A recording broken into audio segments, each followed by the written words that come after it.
Hi, I'm Anna Denton-Jones of Refreshing Law Limited, and in today's session I want to focus on the new job retention scheme that is due to come in from November 2020 and last until April 2021 as a replacement for the current furlough arrangements. And if you think about the way the furlough arrangements have worked, that's largely focused on people not being able to be in work and employers being able to claim some financial support and assistance in relation to that. We have had flexible furlough since July, where employees have been able to work part of the time and be furloughed for part of the time. And that theme is continuing into this new scheme, where the shift is much more into thinking about being in work and then some support for those hours that the employee isn't able to work. So of no assistance to any employer who's got no work at all for somebody. It's not going to help them in that scenario. Worth just saying that for employers who are having to make decisions right now, it's kind of unhelpful that we haven't got a huge amount of detail about how this scheme is going to work yet. I'm recording this on the 9th of October because for any employer who is considering redundancies, for example, failure to consider using this scheme and giving it due regard could amount to an unfair dismissal if the employer hasn't taken sufficient notice of this in any decision making process. So employers are going to have to look into this and consider whether or not it could work for them. You'll see as I go through some of the things that we do know and some of the things that we don't know that I'm quite sceptical about how supportive or of assistance this scheme might be to employers. I'll take you through some of the key features. So key feature number one is that the employee has to work at least 1/3 of the time. So not going to help employers who haven't got any work for people to do. The idea is that that person would obviously be paid in the completely normal way for that 1/3 of hours. And when I'm talking about 1/3 of hours, I'm talking about 1/3 of their normal hours, pre any COVID, pre any furlough. There's no requirement that the employees that you apply this to need to have been furloughed. So you may well have worked through the pandemic and you could still access this scheme if you were experiencing the need to reduce hours across your organisation. That rule of working 1/3 of the time is definitely going to apply for November, December, January.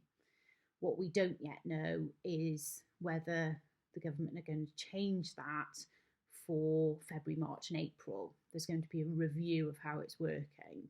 So it is possible that 1/3 minimum working time rule may change later on. The idea then, if somebody's working 1/3 of the time, obviously we've got 2/3 to deal with, that is then split between the employee and government, so that they each pay a contribution then towards the part of the time that's not being worked, with the employee then also taking a hit. So that 2/3 of the time that's not being worked is split 3 ways then, and everybody's taking a share in that. I'll do some maths examples in a minute. Broadly speaking, that works, but there are government caps on how much money you can claim. So the maximum amount that the government will be awarding would be £697.92 per month. So for high earners, for example, a bit like we saw with the furlough scheme, there will be a point at which actually you're not being recompensed in full for the person's salary. Also doesn't cover national insurance and pension costs. So from the employer's perspective, they would potentially be paying more to an employee under this scheme for them to work less hours than under the furlough scheme. The person needs to have been on your payroll since the 23rd of September. So in terms of the real-time information that had been sent to HMRC, they would need to be there. We're still waiting to find out what it means for TUPE transferred employees who may be coming in, now. Like I said, that person doesn't need to have been furloughed. You can be cycled on and off of this scheme.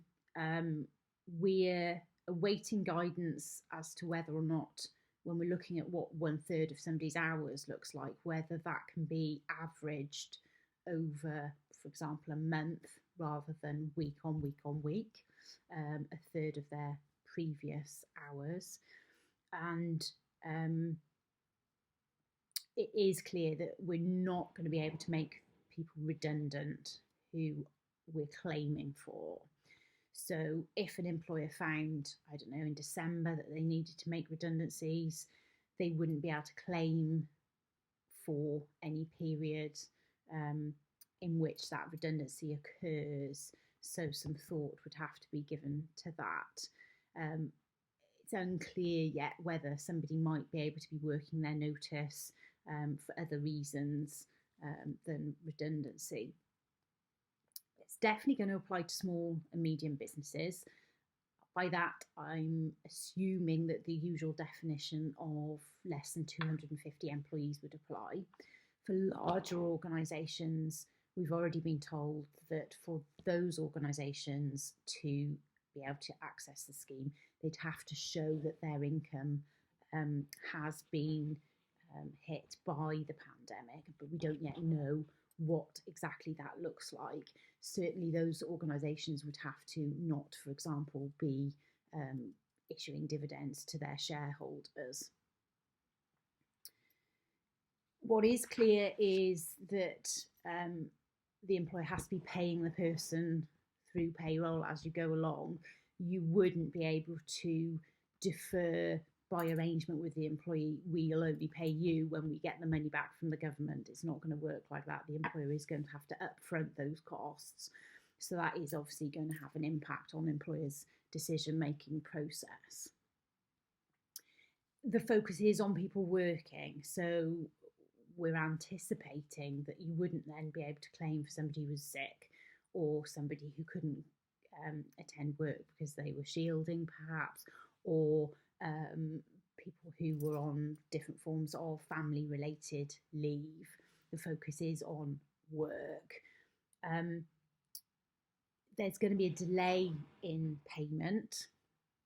So if the first period is November, no payments for that would be made well into December. So there's going to be that time lag as well that employers are going to have to factor in. What we don't yet know is how this scheme would dovetail in with any COVID related guidance that maybe left employers unable to allow staff into work, perhaps because of shutdowns in their particular area or industry.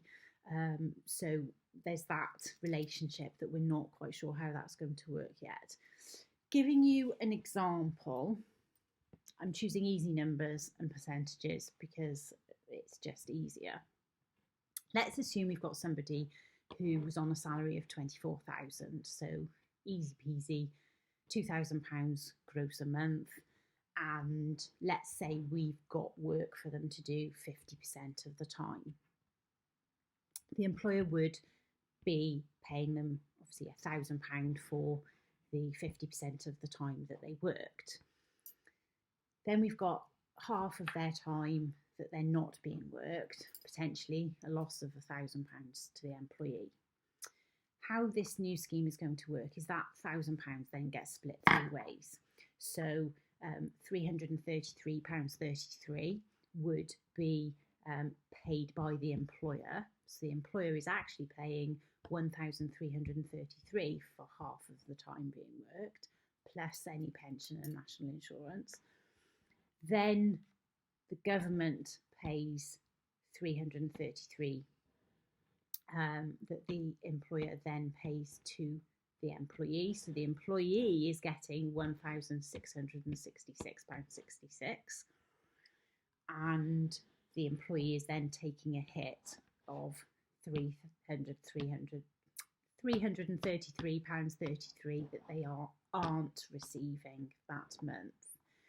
So it's costing the employer more under this scheme to do that than independently agreeing with the employee a cut in their hours, for example. And I am seeing lots of employers agreeing 0 hours contracts with staff where they just don't know what work they're going to have. Obviously, if you are renegotiating the contract, consultation periods kick in. You do have to reach agreement with the person. But my initial reaction looking at this scheme is that it may well be advantageous to the employer to come to other arrangements outside of this scheme than to operate this scheme because of the cost to the employer. Obviously, where we are implementing the scheme, a bit like the furlough scheme, we would have to enter into a renegotiation of the contract with the person because we are still paying them less under this arrangement than they would have otherwise have received. So again, there does need to be a written agreement in relation to this. What I haven't yet mentioned is the intersection with the job retention bonus, which is a separate scheme that is all about the employer getting £1,000 if it pays people a minimum amount during November, December and January. That minimum amount is £520 per month. So there will be that interrelationship for the employer to think about as well. Now, that's a real gallop through. If anyone's got any questions, please do email me, adenton@refreshinglawltd.co.uk. Thank you very much.